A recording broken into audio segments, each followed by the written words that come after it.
did not bring my Marshall stack tonight. I have my smoky amp, and that shall suffice. Besides, this first piece is just a kind of a textural kind of thing to back me up as I do a little reading. I just released a book. It's a novel. It's called A Western Capitol Hill. It's not in physical format. It's an e-book, but one day it shall be in physical form. But this is the cover. I love the cover. It's by a local man named Larry Hubble, and he was known previously as AKA Harry Lyrico. Noted, well, quite a background in art. He did a comic book for Last Gasp in 1974. He did a comic, mini comic that was reprinted in a Fantagraphics book. There's a collection of mini comics. It was called White Boy Goes to Hell, his piece. And I admired his work in a local arts paper called Icon, like around circa 1990, 1991. So, and on the cover here is the Denver Dragon. The Denver Dragon was created after the first gold strike. You could say the first gold strike in Denver gave birth to the Denver Dragon. The Denver Dragon is a manifestation of all the greed and insecurities and violence that have accumulated in this city. And that's what's made it grow, and that's what's made it prosper. And it is continuing to prosper, one might say. So, basically the book, A Western Capitol Hill, deals with a bill at the Colorado State Capitol where a state legislator introduces a controversial bill. He's a religious right nut from Colorado Springs, and opposing this bill is a transgender real estate mogul in the neighborhood of Capitol Hill. Now, there are two lobbyists who have kind of a father-son kind of relationship who take opposing sides in this cultural war. But this beginning piece is the beginning of the book. It's called Train Intro.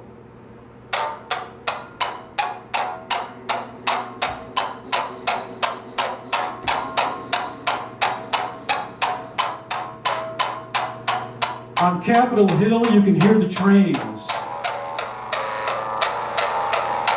Garrett notices their distant sounds, especially in the early AM. They call out from that space in between sleep and wakefulness, between dream and reality,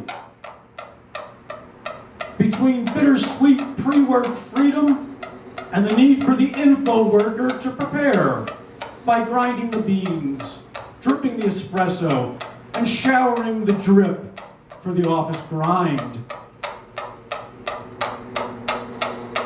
The homesteaders who moved to Denver in the late 19th century heard the trains too. So did the coots and hustlers as they boiled their coffee broth on the stove each yonder morn. Train'll soon be unloading a new crop of sporting women and fresh marks, they enthused. So did the prairie dogs with ears perked, standing up on their rodent hind legs beside their burrowed holes, making themselves easy headshot targets for rifles gripped in expansionist hands. Denver prospered because of trains. Really, why else would the migration have continued to this scenic, yet in many regards, inhospitable locale after the initial gold strike petered out? The mile-high city made its mark as a mercantile hub due to railway transit, not because it was on any negotiable river or coastal waterway. Within 20 years of the first train arriving in 1870, Denver's population increased from under 5,000 people to over 100,000. Denver was, for its era, a metropolitan freak of nature, a fluke of the Industrial Revolution, a dusty port on the high plains at the ass end of the short grass prairie land. The trains offer a tangible connection to an intangible past, a past that slipped away like hourglass sand between fingers. The trains sigh and moan on snowy, overcast mornings. They groan and hum on sun-baked days, the wheels breakdancing on the tracks like a fad past its time. The train horns sometimes sound like ghosts haunting a moor.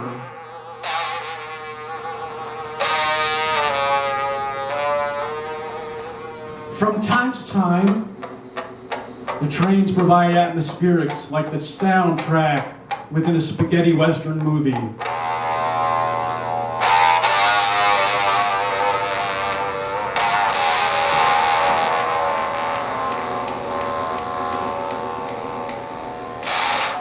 Or if one has the mind for sword and sorcery fantasy novels, the train's howls might even conjure up the roar of a dragon, ascending each hellion day in order to slake its hungers and thirsts, its saliva dripping like molten lava, flying off in the direction of the Colorado State Capitol, its dome shiny and plated with real 24-karat gold.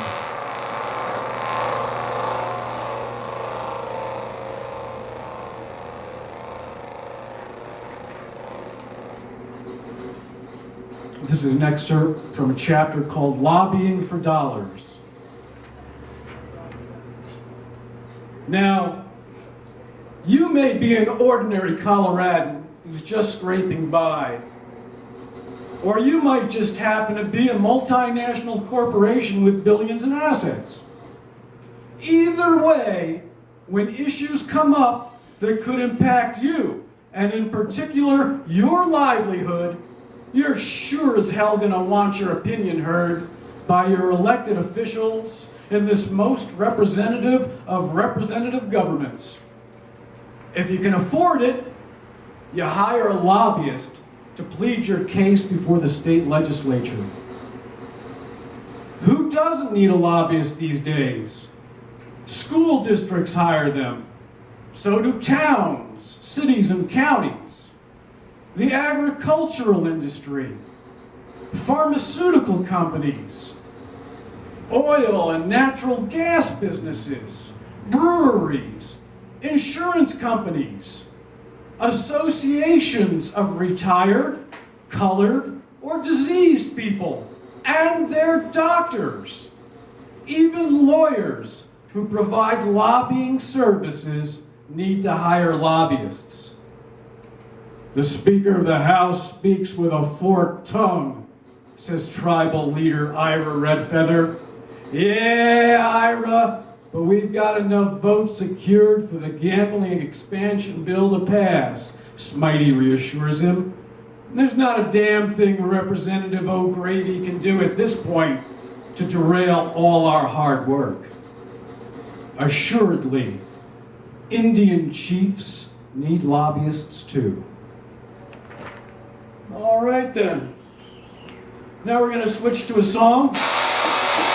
In addition to being an e-book published author, I am a singer-songwriter who goes by the moniker, or the nom de rock and roll, I should say, of Gregory Ego. And this song is called Friends and Accomplices. And it was kind of inspired by a drive I took, a business trip from San Francisco to the Central Valley and back.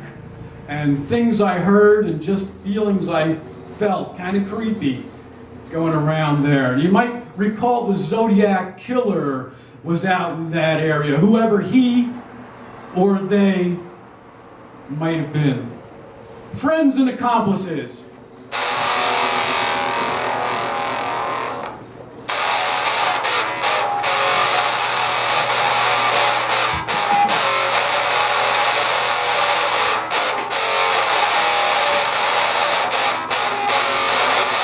She and I were talking in the drive-thru at the In-N-Out Burger, and there's just the bodies that they know about discovered in Fresno. The good thing about this town is it's only 20-odd minutes from end to end. The good thing about this town is it's only a 3-hour drive to see our friends.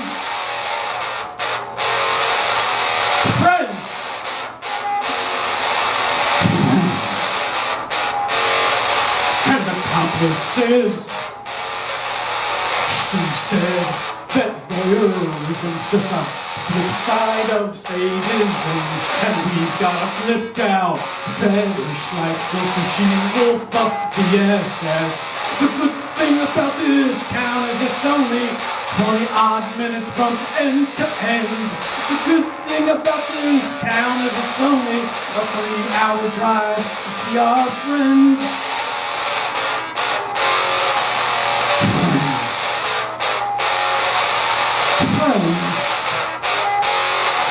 And accomplices. Real monsters are sad and lonely. They're just looking for a little bit of love, but it's a little too late, and push has come to shove.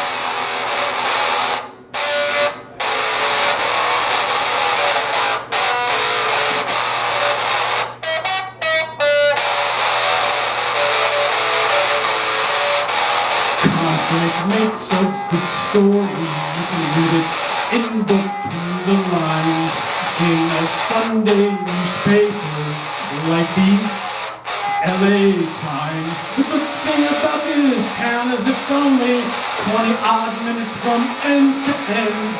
The good thing about this town is it's only a 3-hour drive to see our friends.